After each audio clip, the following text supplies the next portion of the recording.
Senhoras e senhores, bom dia. É com grande satisfação que, juntamente com o Instituto Rui Barbosa, o Tribunal de Contas do Estado do Ceará prossegue com o evento Encontros Nacionais do IRB Região Nordeste, cujo tema é Federalismo, Crise e Desafios dos Estados. Saudamos todos os participantes, agradecendo em especial o empenho dos membros dos Tribunais de Contas que se deslocaram de todas as partes do país para prestigiar este encontro. Na programação de hoje estão previstas palestras com renomados especialistas no tema federalismo. Também haverá lançamento de livros e uma mesa redonda com secretários da Fazenda. Para iniciar o nosso ciclo de palestras, convidamos o nosso vice-presidente e conselheiro Holden Queiroz para presidir a mesa e saudar o professor doutor Martônio Montalverne, da Universidade de Fortaleza, que abordará o tema Estados, Federalismo e Direito Econômico Constitucional.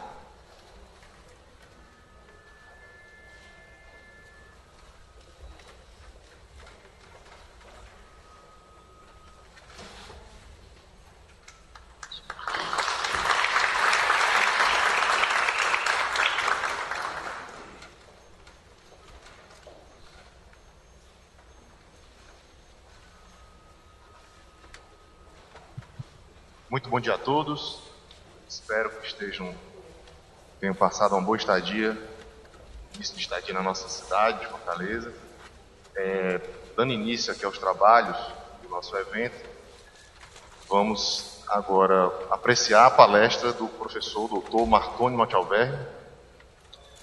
Vou ler aqui um breve currículo, a breve síntese que fizemos. O currículo é muito vasto e, numa apertada síntese, o Dr. Martônio Montalverne é mestre em Direito pela Universidade Federal do Ceará, doutor e pós-doutor em Direito pela Johann Wolfgang Goethe Universität Frankfurt, na Alemanha, professor titular da Universidade de Fortaleza, procurador do município de Fortaleza, foi coordenador do programa de pós-graduação em Direito, mestrado e doutorado em Direito Constitucional da Universidade de Fortaleza, é vice-presidente da Ordem dos Advogados do Brasil, seção Ceará, foi procurador-geral do município de Fortaleza e coordenador da área de Direito na CAPES, período 2011 a 2014.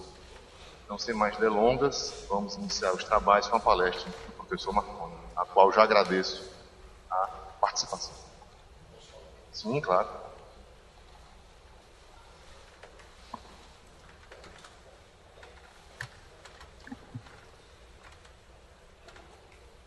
Muito bom dia a todos.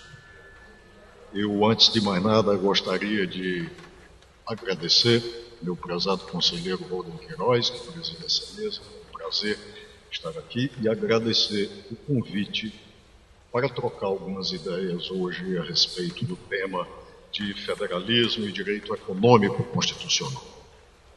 Registro também meu especial agradecimento ao presidente deste tribunal, conselheiro Heriberto Carlos Pontes Lima, muito obrigado pelo convite, e gostaria de agradecer a presença do Dr. Sebastião Elvésio Ramos de Castro, presidente do Instituto Rui Barbosa, e demais autoridades aqui presentes. Porém, vou lhes pedir licença para fazer, meu caro presidente conselheiro, Edilberto Pontes de Lima, um agradecimento especial ao meu querido amigo professor Francisco Otávio. Quando nós, que temos uma atuação acadêmica, principalmente aqui no estado do Ceará e no Nordeste, isso tem uma repercussão no Brasil, quando nós pensamos na pós-graduação, estrito sensu, no estado do Ceará do desenvolvimento científico, eu participei de alguma maneira dessa construção aqui na Universidade de Fortaleza, mas tudo se deveu à visão de futuro do professor Francisco Otávio, que foi a pessoa que, com todo o esforço e dedicação e perseverança, fundou o primeiro doutorado em Direito aqui do estado do Ceará, conseguiu com que hoje a Universidade de Fortaleza tivesse uma nota 5 na CAPES, dos 92 mestrados e doutorados do Brasil, somente 8 têm nota melhor que a Universidade de Fortaleza, E isso se deve a esse grande empreendedor, Francisco Otávio, que é diretor de Ensino, Pesquisa, Extensão e Pós-Graduação do Instituto Escola Superior de Contas e Gestão Pública, ministro do Aço Castanho. Então, eu queria fazer esse registro por uma questão de justiça, portanto, também ter trabalhado tanto tempo sob coordenação, a direção do professor Francisco Otávio, que é meu diretor. Cumprimento também meus amigos do Tribunal de Contas do município, o conselheiro Hélio Parente, aqui presente, o ex-conselheiro Luiz Sérgio Gabriel Vieira, e, enfim, agradeço a presença de todos. Eu gostaria de começar, meus amigos, antes de mais nada, justificando o tema que me levou a falar sobre desenvolvimento, federalismo, e que nos vincula necessariamente a desenvolvimento econômico e desenvolvimento regional. O desenvolvimento regional não pode ser pensado na perspectiva federalista sem as unidades federativas, entre as quais os estados, no caso brasileiro, traduzem a expressão do federalismo num acúmulo político e constitucional já amadurecido desde 1891. Portanto, nós temos uma tradição federalista e nós temos uma tradição inaugurada em 1891. E aqui eu acho que há uma necessidade de algumas precisões históricas para que, parece-me, seja possível a compreensão do que eu quero dizer. Muito se diz, tem sido um lugar comum, de dizer que o federalismo brasileiro, ou pelo menos o federalismo inaugurado em 1891, nada mais seria do que uma réplica do federalismo americano. Nós temos a impressionante e perversa maneira na historiografia de entender a nossa história, a nossa perspectiva de desenvolvimento no Estado brasileiro, como uma sucessão de piadas que nós achamos engraçadas, né? E de que grandes realizações só seriam possíveis aos países do hemisfério norte, notadamente Europa e Estados Unidos. Eu gostaria de registrar que na metade do século XIX nós tínhamos um debate intelectual sobre o federalismo. O jornalista aqui do Estado de Alagoas, Aureliano Cândido Tavares Bastos, se debatia sobre a organização federativa e desenvolvimento econômico com ninguém mais, ninguém menos que o Visconde de Uruguai, ou Paulino José Soares de Souza, autor da primeira obra de direito administrativo nesse país. Portanto, o debate federalista não é um debate que chegou na Constituinte de 1890, alimentado apenas pela tradição americana. É um debate que já era feito no Brasil, já era realizado no Brasil e com excelente qualidade. Basta ver as duas obras que são opostas, A Província, de Tavares Bastos, e O Ensaio de Direito Administrativo, do Visconde de Uruguai. Então, há um registro de uma perspectiva elaborativa de desenvolvimento econômico constitucional. Embora essa perspectiva, claro, só tenha se realizado mais tarde, mas, a exemplo do caso brasileiro, aquilo que se transforma na realidade vem antes na discussão teórica, no acúmulo histórico, nas disputas políticas, etc. Então, eu gostaria de fazer essa primeira precisão e dizer que, ao lado dessa perspectiva de historicidade, também nós temos o lado econômico. Não se trata aqui de submeter a todos os aspectos da vida ao aspecto econômico. Há uma interação entre o desenvolvimento econômico, entre a perspectiva de um rumo econômico a se tomar e os aspectos políticos, jurídicos e, evidentemente, sociais. Então, é nessa perspectiva que eu procurarei situar o tema. Eu tentarei responder, entre as perguntas que seriam possíveis de elaborar aqui, de enfrentar aqui nesse tempo, tentarei responder qual é o rumo do nosso federalismo sob a perspectiva do direito econômico constitucional, que nos determina a Constituição Federal sobre o assunto, o que é que nós podemos refletir sobre de se esperar a atuação dos Estados no âmbito deste desenvolvimento regional. Do ponto de vista da objetividade constitucional, a pergunta nem seria tão complexa. A Constituição Federal estabelece como objetivo fundamental, no artigo 3º, seu inciso 3º, a redução das desigualdades regionais. E a partir do artigo 170, nós temos as linhas constitucionais do chamado direito econômico constitucional. E no artigo 219, um artigo esquecido, estaria, no meu entendimento, uma das espinhas dorsais da nossa qualidade de intervencionismo econômico.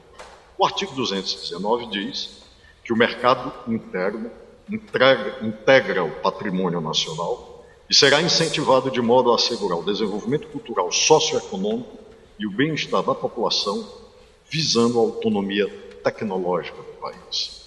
Quando o artigo 219 estabelece isso, trata-se de uma imposição não somente à União Federal, mas trata-se de uma imposição também aos Estados. Significa dizer que a política de desenvolvimento científico para gerar tecnologia para o país, visando o fortalecimento do mercado interno e o seu desenvolvimento, passam a ser patrimônios da sociedade e passam a exigir, para a efetivação dessa política, a participação do Estado. Então, como nós temos esse desenvolvimento regional e como nós chegamos até agora nessa perspectiva do artigo 3º, do artigo 170 e do artigo 219? Como nós podemos delimitar isso? Eu gostaria de falar primeiro algumas breves linhas do desenvolvimento brasileiro e recorro a uma dos principais elaboradores do pensamento econômico e do pensamento chamado da economia política que nós temos. Essa expressão economia política, como nós sabemos, ela é do século XIX. Antes do século XIX, os economistas clássicos estudavam a economia apenas na perspectiva de comércio, juros, rendas e aluguel. A partir do século XIX, da segunda metade do século XIX, é que nós passamos a entender que a economia ela tem um custo político a respeito disso. Se está na obra O Capital de Marx essa descrição, na verdade isso já estava no trabalho de Adam Smith, de 1786, da Riqueza das Nações, quando ele advertia de que, por exemplo, a segurança do Estado, a garantia da tranquilidade para o comércio, haverá necessariamente que resultar de uma decisão política. Portanto, o desenvolvimento econômico, antes de ser desenvolvimento econômico, ele é uma decisão política, é uma decisão constitucional. Então, Celso Furtado é o herdeiro, digamos, fundador dessa tradição desenvolvimentista na América Latina, no que é acompanhado por um argentino, também economista, um economista político, que é Raul Preves. Mas o que nos advertia Celso Furtado sobre o desenvolvimento econômico brasileiro, os seus desafios e o subdesenvolvimento? Celso Furtado dizia que, aspas, na lógica da ordem econômica internacional emergente, parece ser relativamente modesta a taxa de crescimento que corresponde ao Brasil. Sendo assim, o processo de formação de um sistema econômico já não se inscreve naturalmente em nosso destino nacional. O desafio que se coloca à presente geração é, portanto, duplo: reformar nossas estruturas anacrônicas que pesam sobre a sociedade e comprometem a sua estabilidade, e o de resistir às forças que operam no sentido de desarticulação de nosso sistema econômico, ameaçando a unidade nacional. Portanto, a perspectiva econômica era encarada, como nós vemos, numa perspectiva, sobretudo, de opção política do Estado brasileiro. Isso é importante, porque essa matriz, como eu tentarei dizer mais tarde, que fará de Celso Furtado o primeiro planejador do desenvolvimento regional, com a perspectiva de influência do Estado para o desenvolvimento regional que nós teremos no Brasil. E é de Celso Furtado também uma constatação para esta organização. E aqui vem a contribuição originalíssima, vem a contribuição rara,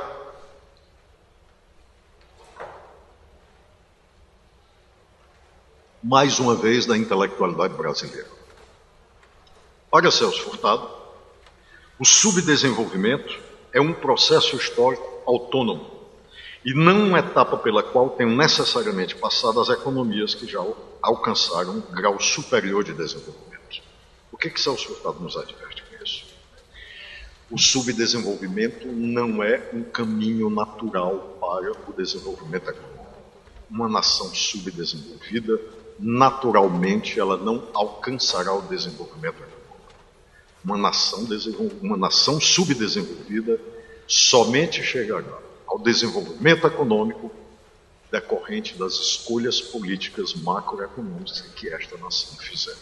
Até porque os países da centralidade do desenvolvimento econômico, como a Alemanha, Inglaterra, França, Estados Unidos, Japão, não conheceram a fase do subdesenvolvimento.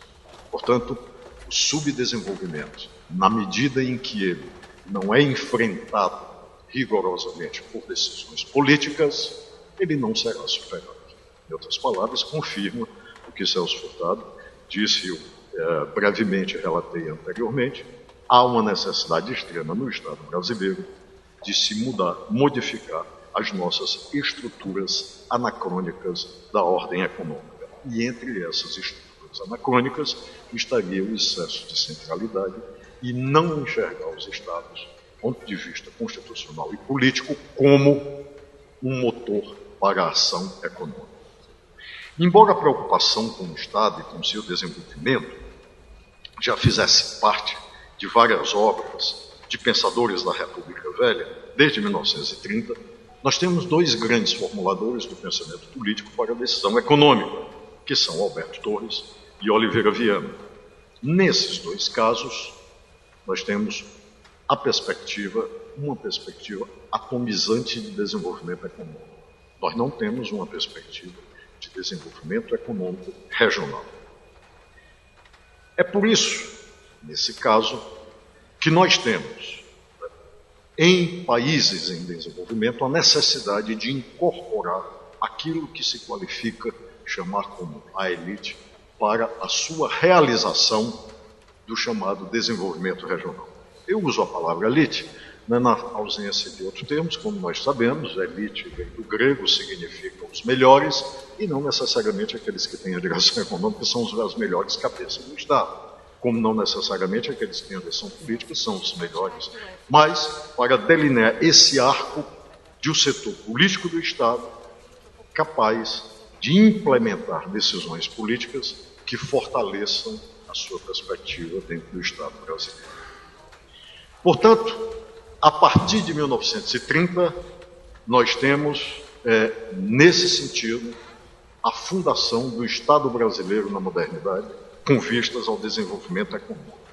É preciso nós compreendermos que não se trata de uma perspectiva liberal de estabelecer no constitucionalismo e para a delineação política da sociedade, não se trata simplesmente, como deseja o liberalismo, de estabelecer um governo da lei, mas se trata, sobretudo, de estabelecer um governo das políticas, ou seja, das política econômica, das chamadas políticas públicas, chamada de política tributária e, evidentemente, de uma política que adeque e que reparta a decisão política do Estado.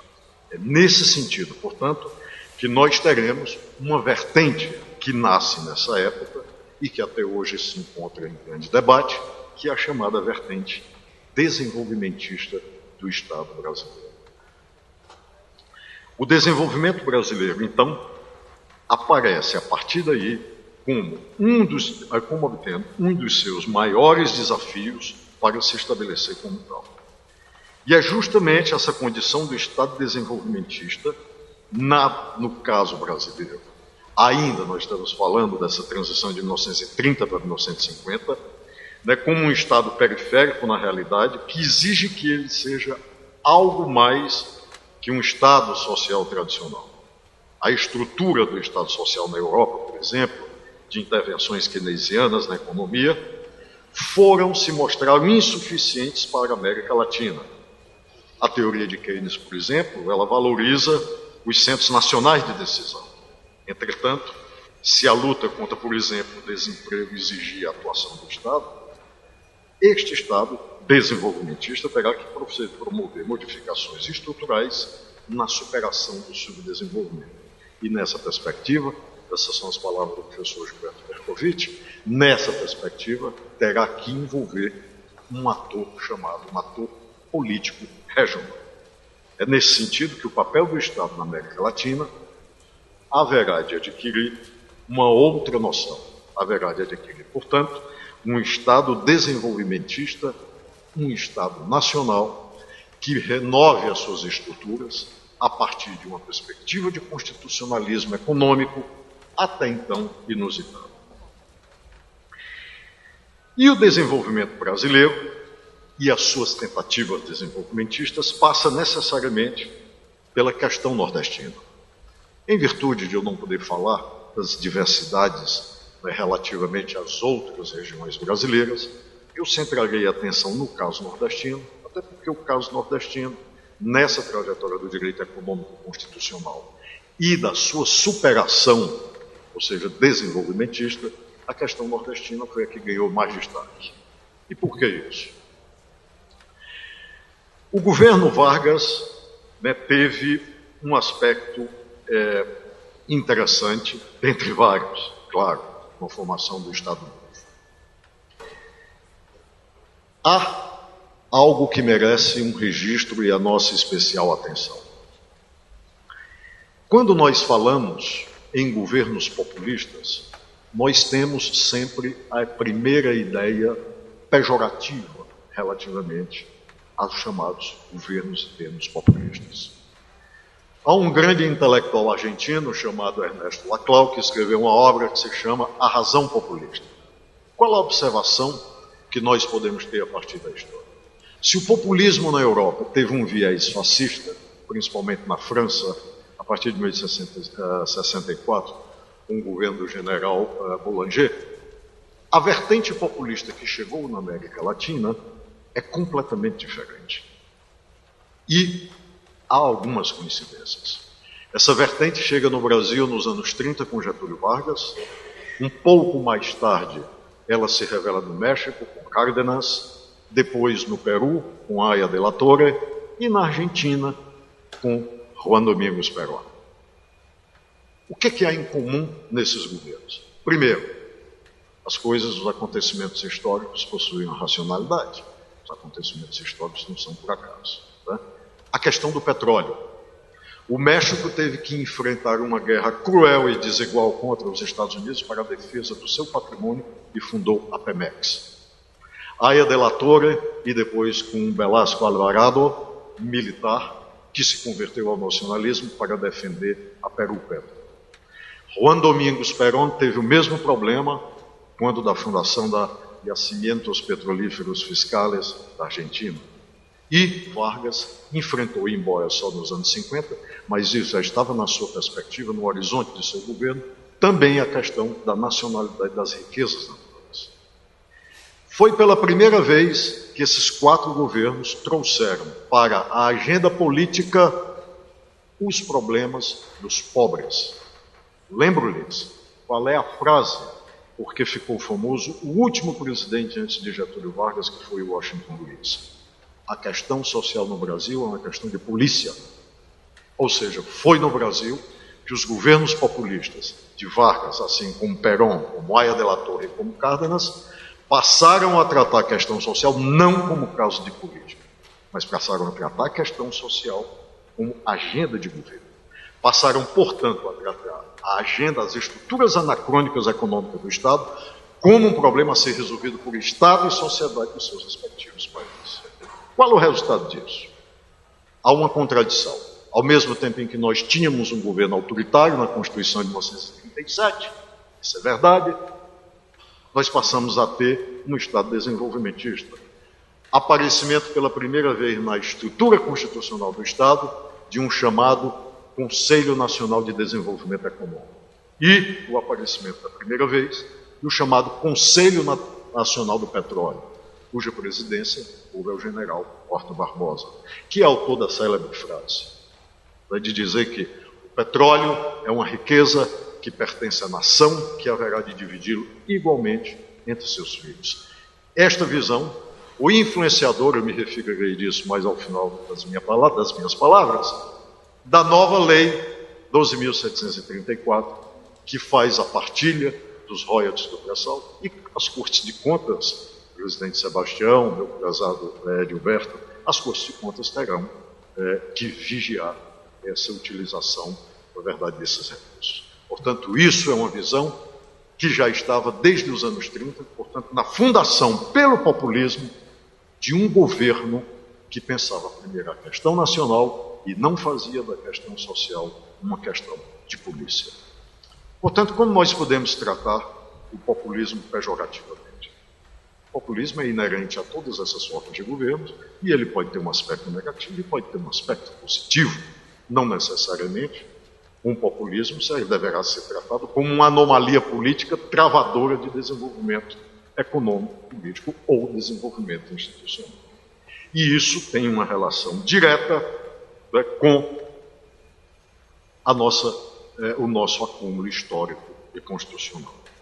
O Estado brasileiro, portanto, construído após a Revolução de 30, é um Estado estruturalmente heterogêneo e contraditório. Por conta desse viés nacionalista de desenvolvimento, uma estrutura de Estado e um regime autoritário. Quando é que nós tivemos, por exemplo, a importância do Tribunal de Contas da União? A partir da obra de Oliveira Viana, ou seja, que ele próprio foi ministro do Tribunal de Contas da União. Para quê? Para a implementação desenvolvimentista do Estado. Oliveira Viana foi ministro do Trabalho de Getúlio Vargas.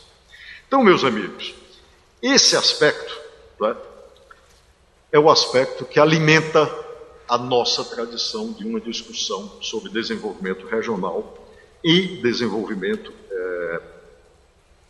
e direito constitucional econômico. Para Celso Furtado, eu cito novamente, ele diria que a solução desse problema do desenvolvimento regional consistirá numa das preocupações centrais da política econômica no decorrer dos próximos anos. A articulação de desenvolvimento e de industrialização pode significar também desviar recursos de mercados da região cafeeira industrial, São Paulo, antes que se colocavam no exterior. Um processo de integração desta economia entre Sudeste e Nordeste do Brasil terá que reorientar-se no sentido do aproveitamento racional dos recursos e fatores ao conjunto econômico nacional, na medida em que se chega a captar a essência desse problema. Não se deve eliminar, por todo, a possibilidade que o desenvolvimento de uma região tem como contrapartida necessária, não se deve crer nessa ideia, que o desenvolvimento de uma região tenha como contrapartida necessária o entorpecimento ou o desenvolvimento de outras. Ou seja, haverá necessidade, portanto, de uma perspectiva desenvolvimentista nacional. No caso de Celso Furtado e no caso daquilo que nos orienta no desenvolvimento econômico, o desafio da região Nordeste. Na verdade, o conceito de Nordeste só surge como pauta do desenvolvimento econômico, novamente, a partir da era Vargas, derivando, claro, do antigo conceito de Norte. O que estivesse da Bahia para cima era qualificado como Norte. A questão nordestina, com suas peculiaridades, é um conceito, claro, a partir de Vargas. É rara uma referência ao Nordeste antes de 1930. A necessidade do combate à seca e o ciclo da borracha talvez tenham contribuído para essa divisão, nos ensina o professor Berkovitch, entre Norte. Mas a ideia atual de Nordeste, ela foi institucionalizada com a criação do desenvolvimento econômico da Sudene. Pouco antes disso, da criação da Sudene em 1959, nós tivemos a Segunda Guerra Mundial. As visões, então, e a queda do governo de Vargas. Nós tivemos, então, uma derrota do liberalismo desde a vitória de fascismo e salazarismo, em 1926 e 1928, respectivamente, e a ascensão de nazismo e franquismo em 1933 e 1936, respectivamente.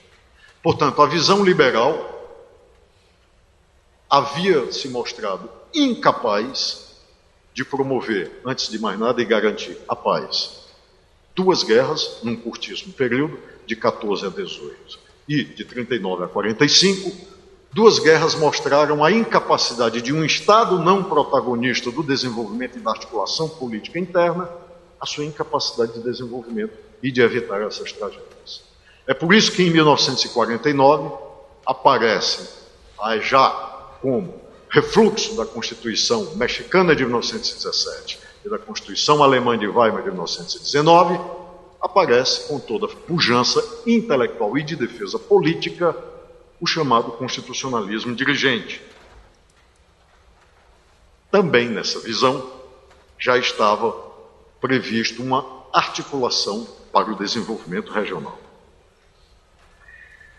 O Estado brasileiro, portanto, constituído a partir dessa perspectiva, trata-se de um Estado que pela primeira vez começa a se preocupar com o desenvolvimento regional. Portanto, com a importância do federalismo e da figura dos chamados subsistemas políticos econômicos de desenvolvimento, que as constituições passaram a ter.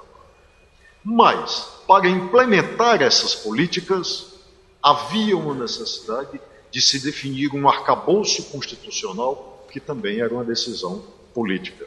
Não haveria como uma decisão política e econômica desta magnitude saísse apenas de uma Constituição e não tivesse o apoio ou ressonância política no âmbito do desenvolvimento do Estado brasileiro. Olhou-se para uma experiência de desenvolvimento regional que já se conhecia.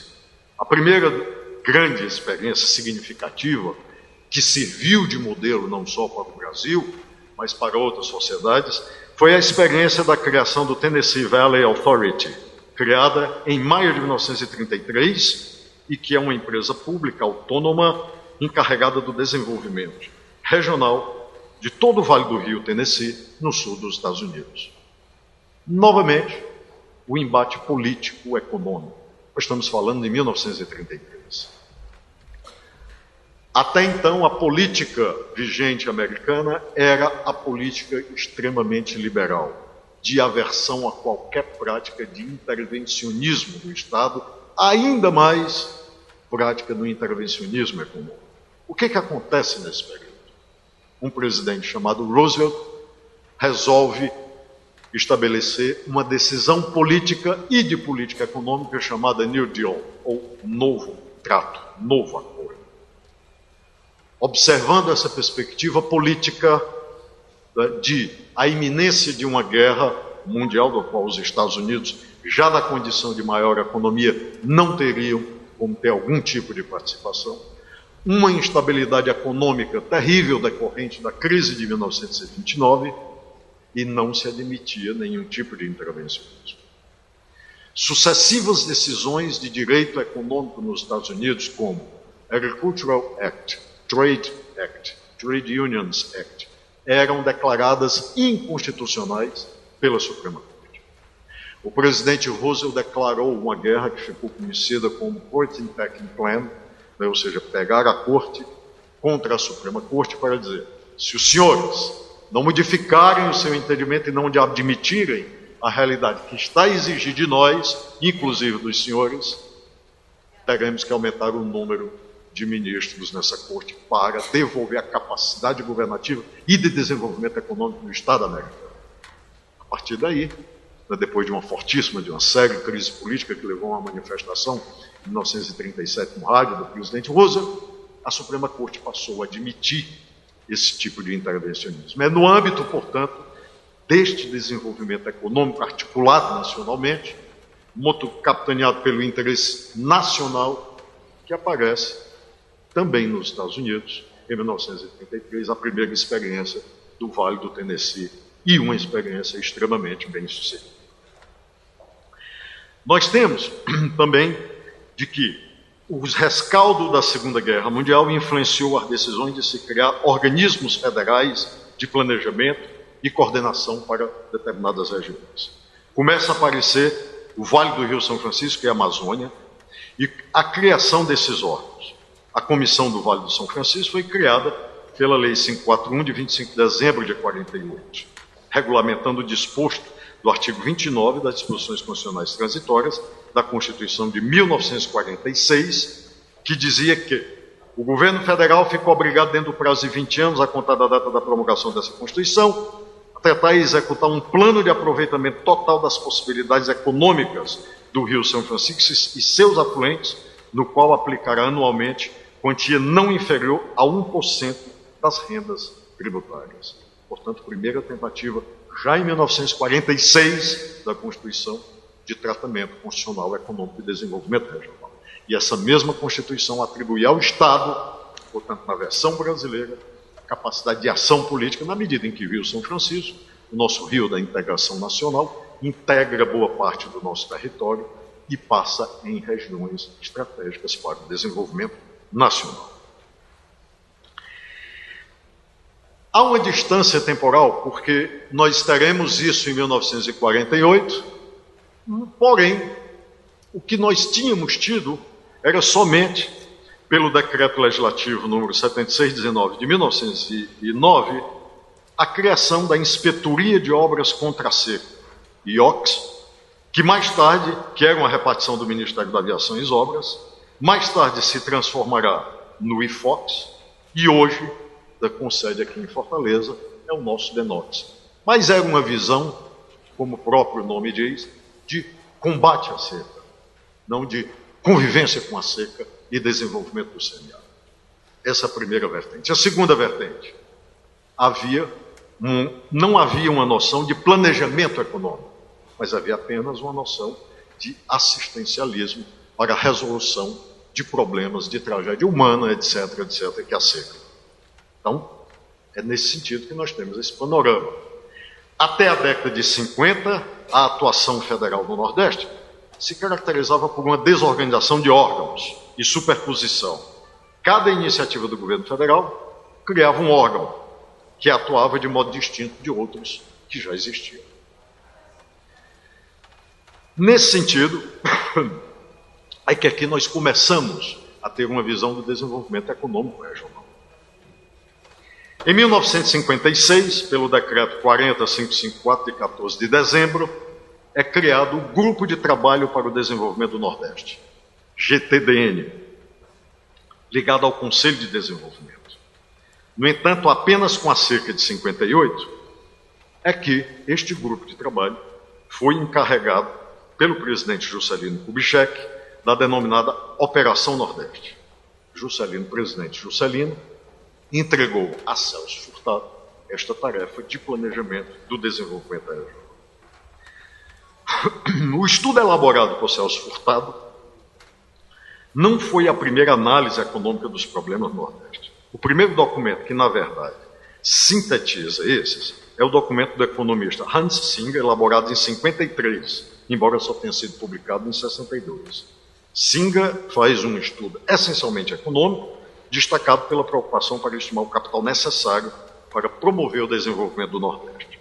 O relatório do GTDN, que via o Nordeste inserido no processo de desenvolvimento regional e os estados nordestinos ativos neste processo de desenvolvimento regional, propondo uma política regional conjugada com a política nacional de desenvolvimento econômico.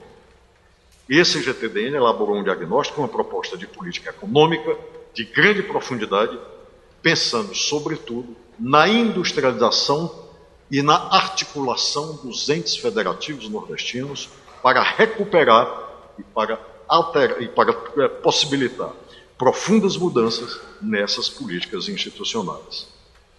Com base nesse relatório, o presidente Juscelino Kubitschek enviou em 1959 o projeto de lei ao Congresso Nacional, propondo a criação da SUDENE, que, por fim, veio em 15 de dezembro de 1959, a lei número 3692, que foi finalmente criada a SUDENE, com sede em Recife. Começa, portanto, a perspectiva do desenvolvimento regional econômico constitucionalmente orientado com o governo de Juscelino. E, especificamente, no governo, claro, num âmbito constitucional.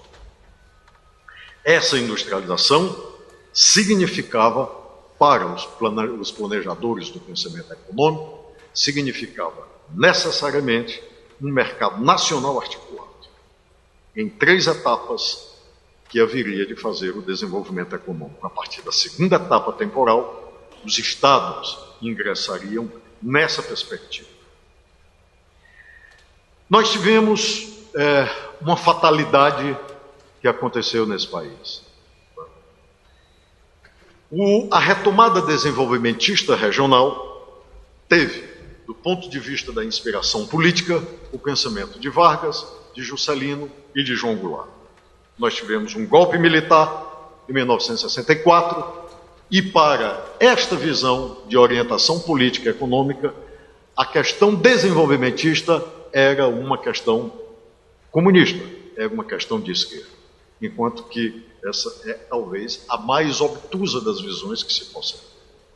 Se era uma questão que entregava o planejamento para o Estado, mas o desenvolvimento regional ao papel das elites, da iniciativa privada, não haveria como se ter esta compreensão.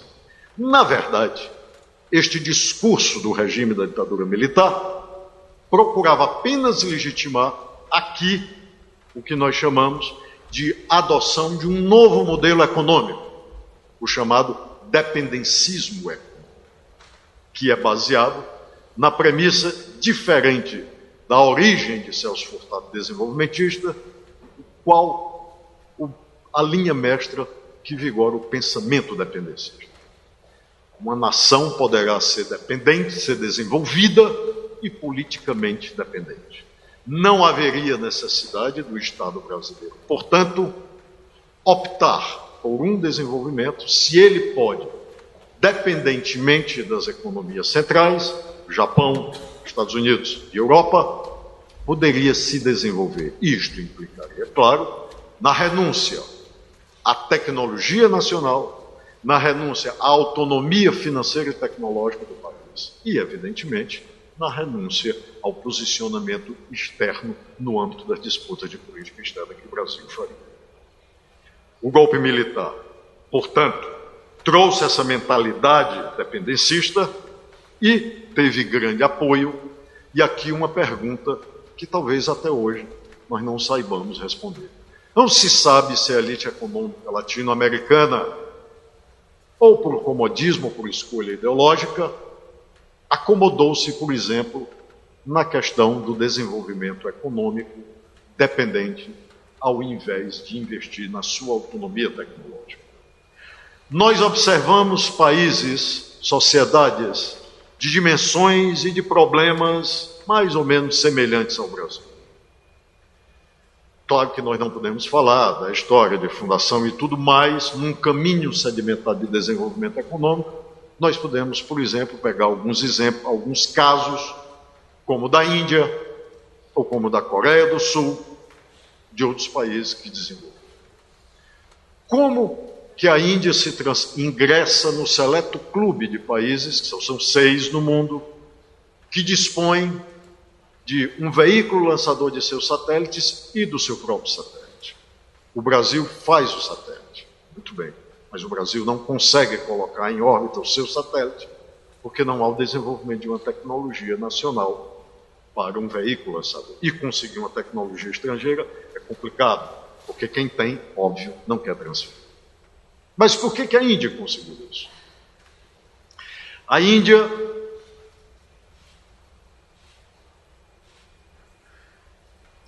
ostenta uma população de 1 bilhão, hoje 1 bilhão e 200 milhões de habitantes. E possui 30% de analfabetos. Mas quando nós vemos esse dado cruamente, nós dissemos, como que um país com desenvolvimento tecnológico como a Índia tem 30% de analfabetos?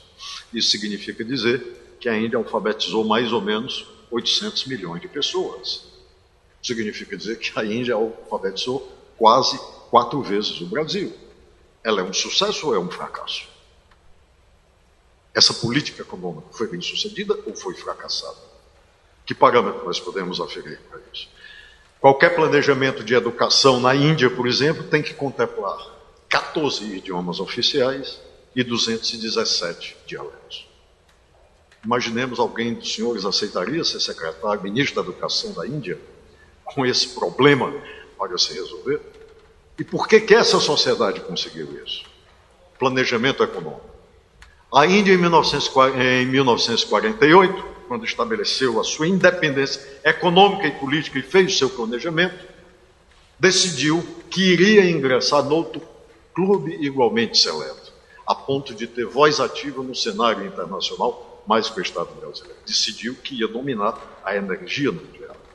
Não só decidiu isso, como recusou-se a assinar o Tratado de Não Proliferação, que trata 5 países diferentes do resto do mundo, e foi mais além, quando em 1978 explodiu seu primeiro artefato nuclear. Hoje o Estado indiano, que é membro da Agência Internacional de Energia Nuclear, não é membro do tratado, mas o Estado indiano produz os melhores reatores para as usinas geradoras de energia nuclear do mundo inteiro.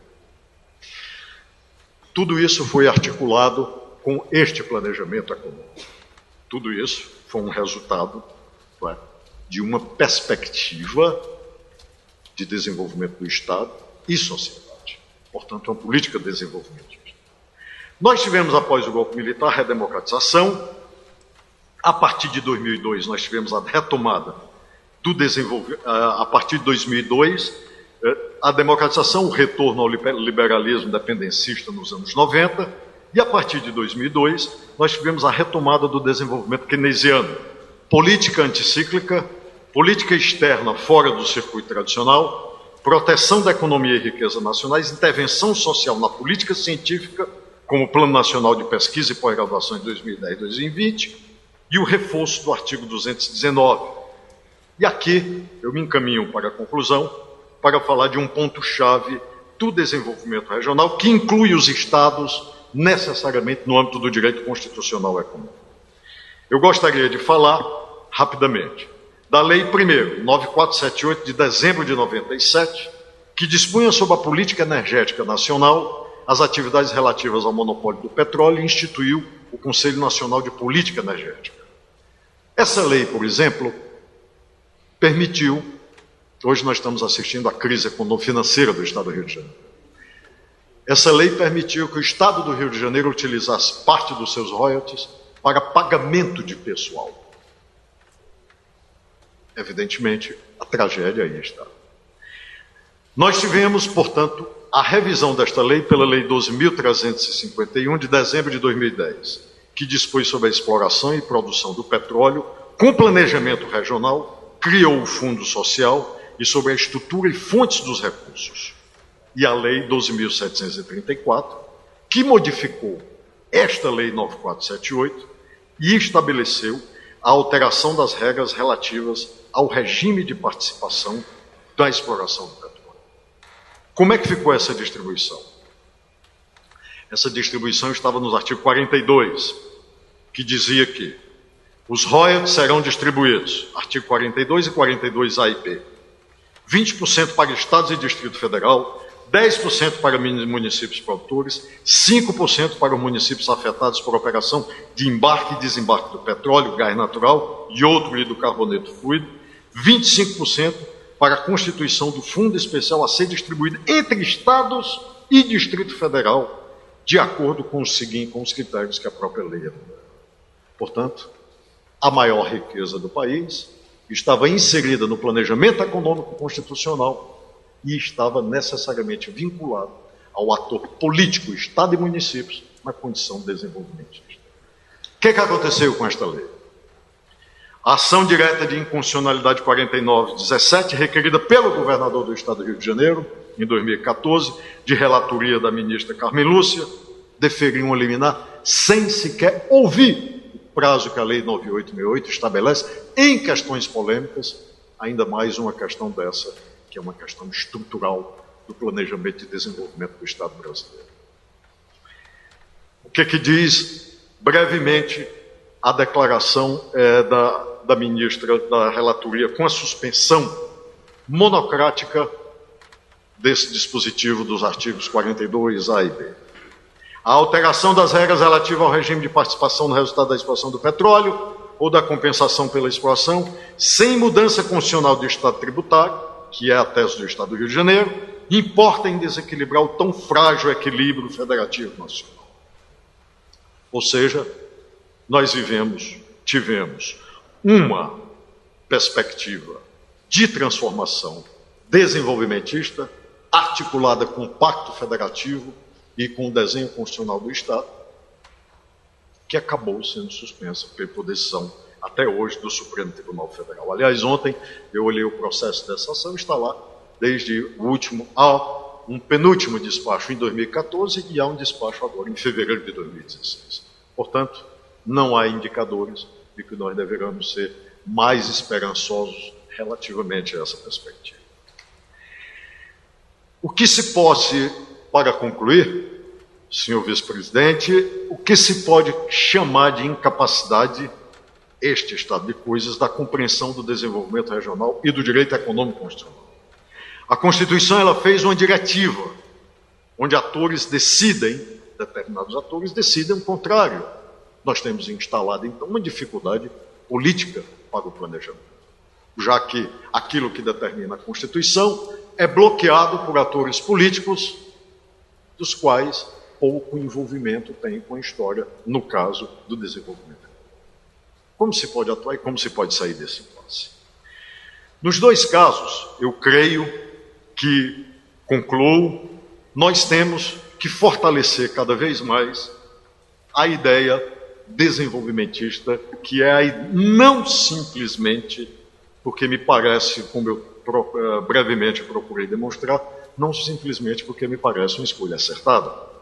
Antes de mais nada, nós temos que respeitá-la, porque é uma escolha que foi feita em 1988 pelos nossos constituintes. Se nós não concordamos com ela, nós teremos que recorrer novamente à democracia para mudar e implementarmos outra visão. Mas enquanto esta visão se fizer presente, estiver no delineamento constitucional, retomo o início das minhas palavras para responder a pergunta que fez, ou seja, dessa articulação desenvolvimentista dos artigos 3º da Constituição, 170 e 219, enquanto isso permanecer, e esta for a nossa opção, decidida democraticamente, só nos resta obedecê-la, ou seja, e implementá-la também no âmbito de estados e no âmbito, claro, do desenvolvimento socioeconômico brasileiro. Meus amigos, eu espero não lhes ter cansado. Muitíssimo obrigado mais uma vez.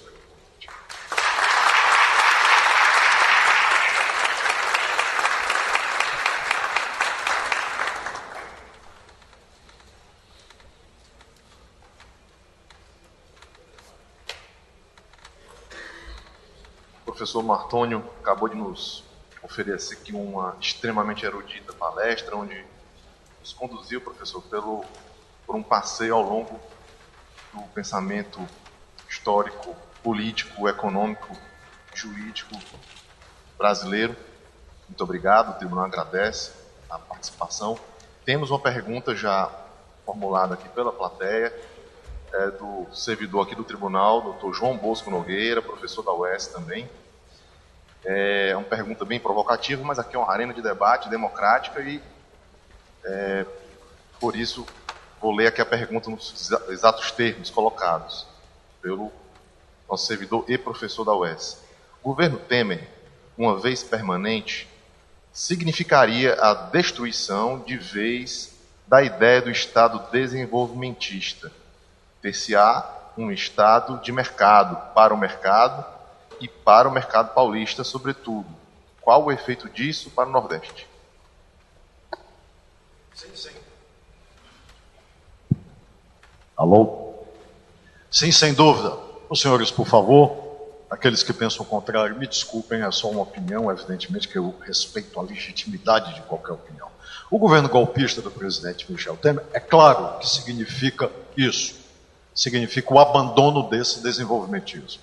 E isto já está sendo claramente exposto através, por exemplo, volta à questão do petróleo e à questão da energia nuclear. O que é que nós temos em discussão no Congresso? Nós temos 2 projetos. Eu gostaria de apenas de historicamente perguntar: os Estados Unidos da América permitem empresas estrangeiras explorando o seu petróleo? Óbvio que não. Os Estados Unidos da América permitem empresas estrangeiras atuando na energia nuclear, na geração de energia nuclear para a finalidade civil? Óbvio que não. Estão certos ou estão errados os americanos? Pela história de 1954, é necessário dizer que o primeiro ato dos americanos foi o Atomic Energy Act de 1954.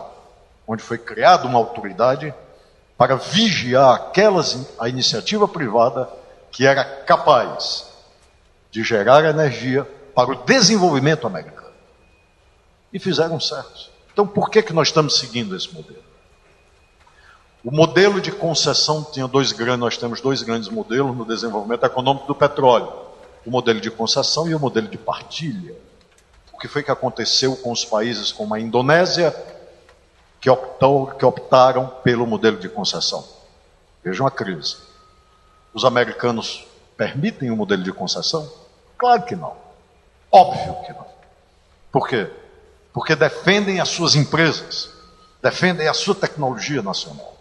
Isso que nós deveríamos fazer aqui. E que a nossa elite não faz. A elite americana faz isso. A elite alemã sabe fazer isso muito bem. A elite inglesa, francesa e até italiana também sabe desempenhar esse papel. Nós não sabemos. Nós escolhemos uma perspectiva dependencista de governo. Então eu creio que sim, me parece, creio que a objetividade da história, né, do que aconteceu, não deixa muitos espaços para que isso seja percebido na outra perspectiva.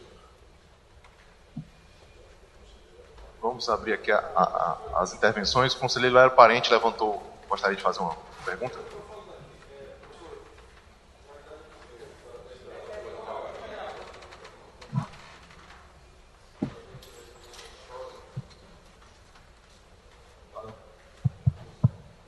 Alô? Parabéns pela exposição histórica. E os conceitos de pensadores econômicos, Celso Furtado e tantos mais. Mas eu queria trazer para a nossa realidade o sistema de controle. Como é que o sistema de controle, dentro dessa perspectiva do artigo 3º, 770 e 219, poderá, de uma forma, induzir esse Estado desenvolvimentista que tem essas previsões constitucionais possa atuar, possa ser fiscalizado e possa ser cobrado? Eu creio que o sistema de controle tem um papel muito importante. Tá? É óbvio, até onde eu posso ver, que o sistema de controle, né, principalmente os tribunais de contas, podem, como atores sociais e políticos institucionais, que são, evidentemente, participar da discussão. Mas agora, a decisão parece-me ser uma decisão de orientação política, né? Ou seja, que aqueles que foram eleitos na democracia tomem e os tribunais de contas sejam vigilantes nesse sentido. Por exemplo, meu amigo conselheiro Léo Parente, o que foi que houve no estado do Rio de Janeiro, né, que nunca ocorreu, até onde se tenha conhecimento, digamos, um posicionamento mais incisivo dos órgãos de controle a respeito da utilização de royalties de petróleo para pagamento pessoal. Ou seja, isso é algo que uma Corte de Contas pode e deve interferir. E o que foi que houve que isso aconteceu e levou a essa tragédia do Rio de Janeiro que nós estamos vendo hoje? Então, me parece uma atuação interessante. Aqui no estado do Ceará, eu gostaria de deixar clara a minha posição. Na Universidade de Fortaleza, nós temos um grupo de pesquisa sobre energia nuclear, desenvolvimento econômico e aspectos geopolíticos. O Estado do Ceará, de acordo com o que está lá no artigo 173 da Constituição, o Estado do Ceará é detentor da segunda maior reserva de urânio do país. E irá explorar. Essa reserva deve explorar. A energia nuclear, por exemplo, ela é uma energia 40% mais barata quando ela entra em funcionamento. O problema é que a construção de uma usina nuclear é muito cara, evidentemente, mas ela é cerca de 30% e 40% mais barata do que a energia hidrelétrica que nós temos. E é uma forma de energia limpa. Ela não polui o ambiente. Claro, tem que estar cercada de segurança tecnológica em elevadíssimos conceitos, é muito cara, tudo isso, mas em 10, 15 anos, que não é um prazo tão longo, a construção de uma usina nuclear está completamente restituída para aqueles investidores. Mas, nós temos aqui, por exemplo, uma jazida de urânio. Logo, o Estado do Ceará e os municípios de Santa Quitéria ou o município de Itatira terão direito à utilização dos royalties. Este tribunal tem um papel fundamental nisso. Isso é desenvolvimento. O Tribunal de Contas dos municípios do estado do Ceará, igualmente, na medida em que municípios participarão dessa exposição, desta exploração, que começa brevemente aqui na mina de Itaquá. Então, nesses pontos, eu creio que as Cortes de Contas têm um aspecto fundamental. Por exemplo, royalty deve ser utilizado para infraestrutura, para pesquisa, para desenvolvimento regional. Isso aqui uma Corte de Contas deverá estar atenta a isso. Portanto, tem um papel muito importante. A decisão política foi tomada democraticamente, a decisão, na verdade, a execução desta decisão política passa, creio eu, pelos órgãos de controle. E isso é uma questão, me parece, é uma questão estrutural, porque é desenvolvimento científico e questão de infraestrutura. Portanto, é um ponto sensível, né, do desenvolvimento econômico e é um ponto sensível do desenvolvimento econômico, onde a presença dos órgãos de controle me parece muito importante. Conselheiro Cláudio Terrão, vice-presidente do Tribunal de Contas em Minas Gerais, gostaria de fazer uso da palavra também. Professor, parabéns primeiro pela palestra. Me parece que nós focamos, em função da apresentação, na exploração, sobretudo, de bens, né, de uma federação, no caso do Brasil, ou seja, receitas originárias, petróleo, minério, mas isso é pouco representativo em relação à receita total do Estado. A grande representação da receita do Estado, ela decorre de tributos, receitas derivadas. E nessa perspectiva, a guerra fiscal e o regionalismo acabam encontrando na estrutura tributária brasileira, me parece, uma grande dificuldade. Não seria a reforma tributária teria aí a reforma tributária um papel estruturante no desenvolvimento regional e nacional? Sim, conselheiro, eu concordo. Eu não falei da questão tributária, porque resolvi falar dessa questão que me parece estrutural, que é a opção do desenvolvimento econômico. Tanto é que a ordem econômica e social da Constituição está separada da ordem tributária. Nós estamos em momentos distintos na Constituição. É claro, sobre a guerra fiscal, digamos, o pensamento desenvolvimentista também discutiu isso durante muito tempo. Como, por exemplo, a possibilidade de atuação nas alíquotas, a evitar a guerra fiscal, da sua uniformização. O governo Vargas foi até mais longe.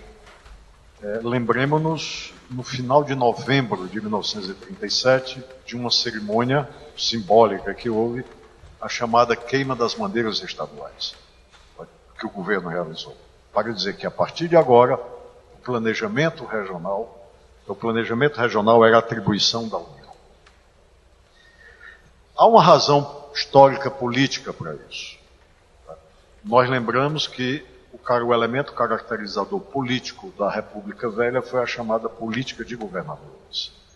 O que aqueles que formulavam política econômica pensavam era: as oligarquias estaduais são incapazes de pensar o desenvolvimento regional. Essas forças oligarcas estaduais só serão desarticuladas e enfraquecidas se houver um poder central e distante. Daí vem a estrutura de 1937. Ou seja, não temos mais governadores, temos interventores, não temos mais prefeitos, temos intendentes. Por quê?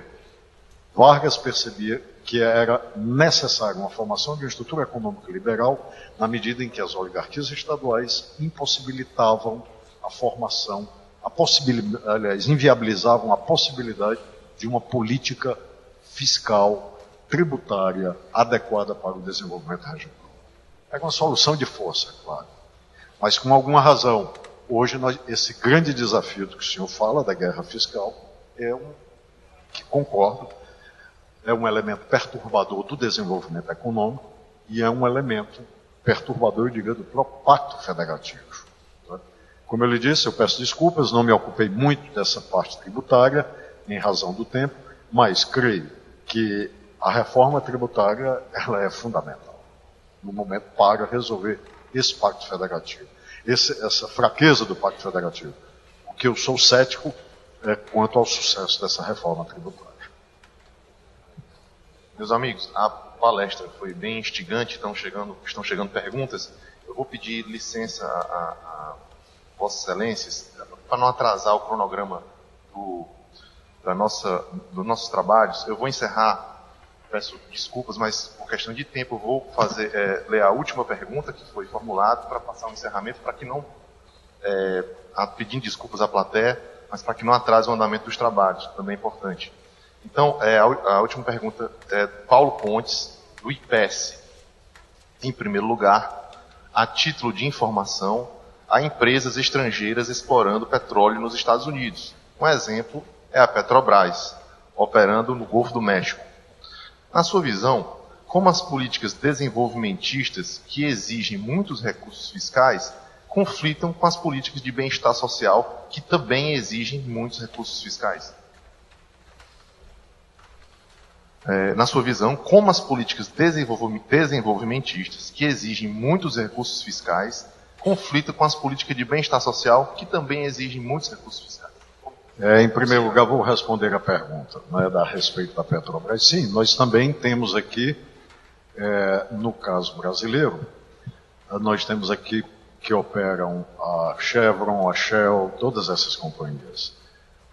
Mas elas podem até participar, de acordo com o primeiro leilão que houve, por exemplo, do Campo de Libra, de uma participação muito menor a respeito, em comparação com empresas nacionais. É o caso da Petrobras, que participa no Golfo do México. Agora, ela não tem domínio sobre as jazidas americanas, ou aquelas jazidas que sejam, claro, encontradas em território americano ou nas suas áreas de interesse.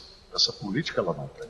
O que nós estamos querendo fazer aqui, o que foi aprovado, né, pelo menos no Senado Federal, preferencialmente a Petrobras. Essas jazidas podem ser entregues. Se a Petrobras não quiser, podem ser entregues totalmente a empresas estrangeiras. Essa segunda parte é que não há nos Estados Unidos. Ou seja, e me parece extremamente adequado na medida em que é um mineral estratégico e hoje o petróleo é a principal fonte energética, né, ainda do mundo inteiro. O que acontece agora no caso americano é que o petróleo, o chamado xisto betuminoso, que eles conseguiram, é uma forma de petróleo mais barata, por isso que obrigou a queda do preço do petróleo e a desencadeador também de uma crise econômica, agora por motivos geopolíticos, de enfraquecimento de Rússia, Irã e Venezuela, que tem na exploração do petróleo as suas principais fontes de receita e de sobrevivência. Porque se o petróleo é vendido a 40, 30 dólares o barril, o preço para o custo da sua exploração não se altera. Ele permanecerá entre 18 e 22 dólares o barril. Se eu vendo por 30, ótimo. Se eu vendo por 80, melhor ainda. Mas há uma crise. Então esse é o caso dos Estados Unidos. Eles não entregam suas jazidas para empresas estrangeiras. Do mesmo jeito que não entregam suas operações de energia nuclear para empresas estrangeiras. Essa me parece uma diferença fundamental. Quanto à segunda parte da pergunta, se na minha visão as políticas desenvolvimentistas que exigem recurso fiscal não conflitam com o bem-estar social, eu acho que não. A política desenvolvimentista não necessariamente ela exige muito recurso fiscal. Ela exige, retomo o ponto do nosso colega conselheiro de que falou, ela exige uma melhor distribuição fiscal. Ela exige uma reforma fiscal, mas não necessariamente um custo fiscal mais elevado. Porque uma política desenvolvimentista, como ela possui uma orientação de desenvolvimento regional e local, ela pressupõe naturalmente uma melhoria de vida da população. Evidentemente que se há uma generalização na melhoria de vida da população, nós teremos necessariamente, claro, uma diminuição de, não necessariamente um alto gasto fiscal com o bem-estar social. O bem-estar social não necessariamente terá que ser só patrocinado pelo Estado, mas o bem-estar social terá de compartilhar com a iniciativa privada, que significa em que forma?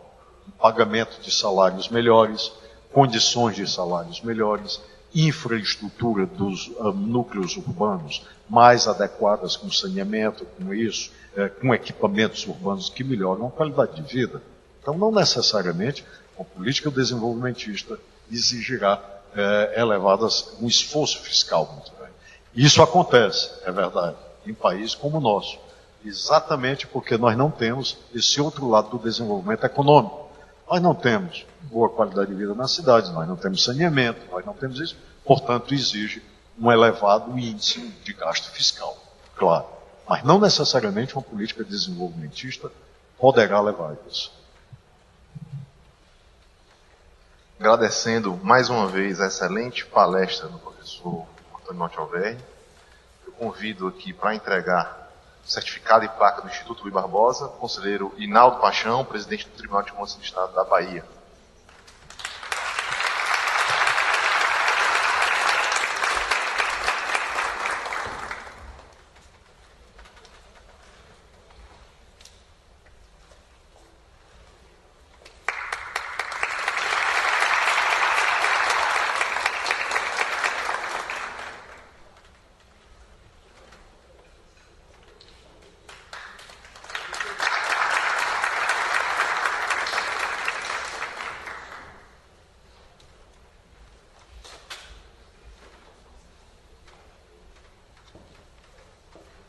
Declaro, então, encerrada a presente etapa dos trabalhos.